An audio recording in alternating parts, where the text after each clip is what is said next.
നമ്മൾ ഉണ്ടാക്കാൻ പോകുന്നത് എഗ് മസാലയാണ്. നമുക്കൊന്ന് ഉണ്ടാക്കി നോക്കാം. എഗ് മസാലയ്ക്ക് വേണ്ട ഇൻഗ്രീഡിയൻസ് 5 പുഴുങ്ങിയ മുട്ട, 2 മീഡിയം സവാള ചെറുതായിട്ട് അരിഞ്ഞത്, 2 തക്കാളി ചെറുതായിട്ട് അരിഞ്ഞത്, 3 ടേബിൾ സ്പൂൺ തൈര്, 1.5 ടേബിൾ സ്പൂൺ ഇഞ്ചിയും വെളുത്തുള്ളിയും ചതച്ചത്, ഉപ്പ് ആവശ്യത്തിന്, മല്ലിയില, 1.5 ടീസ്പൂൺ മുളക് പൊടി, 2 ടീസ്പൂൺ മല്ലിപ്പൊടി, 1 ടീസ്പൂൺ മഞ്ഞൾപ്പൊടി, 1/2 ടീസ്പൂൺ കുരുമുളക് പൊടി, 1 ടീസ്പൂൺ ഗരം മസാല, 1/4 ടീസ്പൂൺ ജീരകം, പിന്നെ കസൂരി മേത്തി ഇടും, പിന്നെ എണ്ണ ആവശ്യത്തിന്. സ്റ്റൗ കത്തിച്ച് നമ്മൾ പാത്രം അടുപ്പ് വെച്ച് പാത്രം ചൂടായി വന്ന് നമ്മൾ ഒരു 3 ടേബിൾ സ്പൂൺ എണ്ണ ഒഴിച്ചിട്ടുണ്ട്. അതിലേക്ക് നമ്മുടെ ജീരകം ഇട്ട് കൊടുക്കുക. ജീരകം ഒന്ന് മൂത്ത് വന്നിട്ടുണ്ട്. അതിലേക്ക് നമ്മൾ ചോപ്പ് ചെയ്ത് വെച്ചിരിക്കുന്ന സവാള ഇട്ട് കൊടുക്കുക.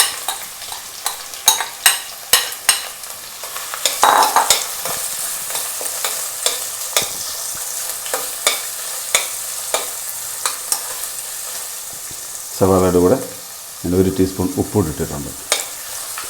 എന്നിട്ട് നമുക്ക് ഇതൊന്ന് വഴന്ന് വരുന്നിടം വരെ വെയിറ്റ് ചെയ്യാം.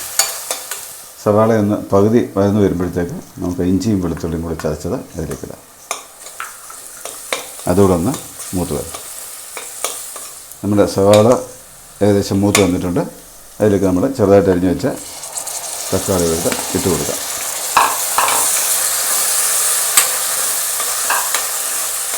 ഈ തക്കാളി ഒന്ന് വെന്ത് വരുന്നതിന് വരെ നമുക്കൊന്ന് വെയിറ്റ് ചെയ്യാം.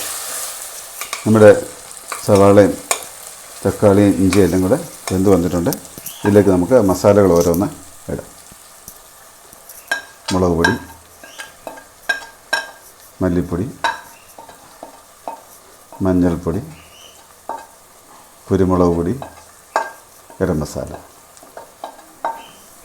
ഇതെല്ലാം നമുക്ക് എണ്ണയിലിട്ടൊന്ന് പച്ചമണം മാറുതണം വരെ ഒന്ന് നമുക്കൊന്ന് ഇളക്കി കൊടുക്കാം. നമ്മുടെ മസാലയെല്ലാം മൂത്ത് വന്നിട്ടുണ്ട്. അതിലേക്ക് നമ്മൾ 1 കപ്പ് വെള്ളം കൂടി ഒഴിച്ചിട്ടൊന്ന് അടച്ചു വെക്കാം.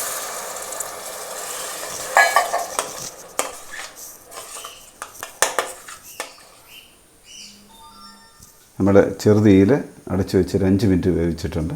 അതിനുശേഷം നമുക്കൊന്ന് തുറന്നു നോക്കാം. എന്നിട്ട് എണ്ണ തെളിഞ്ഞു വന്നിട്ടുണ്ട്. തീ ഒന്നുകൂടെ ഒന്ന് താഴ്ത്തി വെച്ചിട്ട് നമുക്ക് ഈ തൈര് നമുക്കതിലേക്കൊന്ന് ഒഴിക്കാം. തൈര് ഇട്ടിട്ട് നല്ലപോലെ ഒന്ന് ഇളക്കി.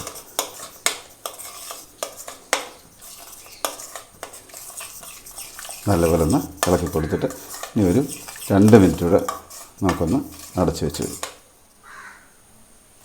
നമുക്കൊന്ന് തുറന്ന് നോക്കാം.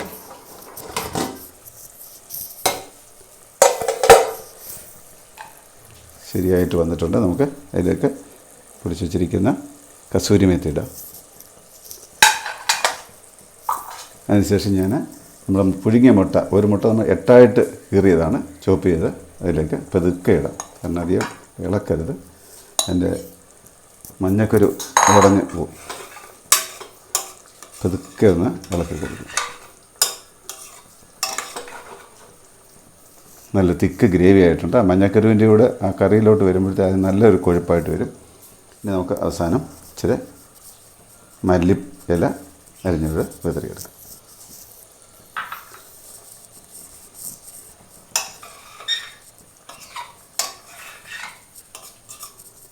നമ്മുടെ എഗ് മസാല റെഡി ആയിട്ടുണ്ട്. നമുക്കൊരു ബൗളിലേക്ക് മാറ്റാം.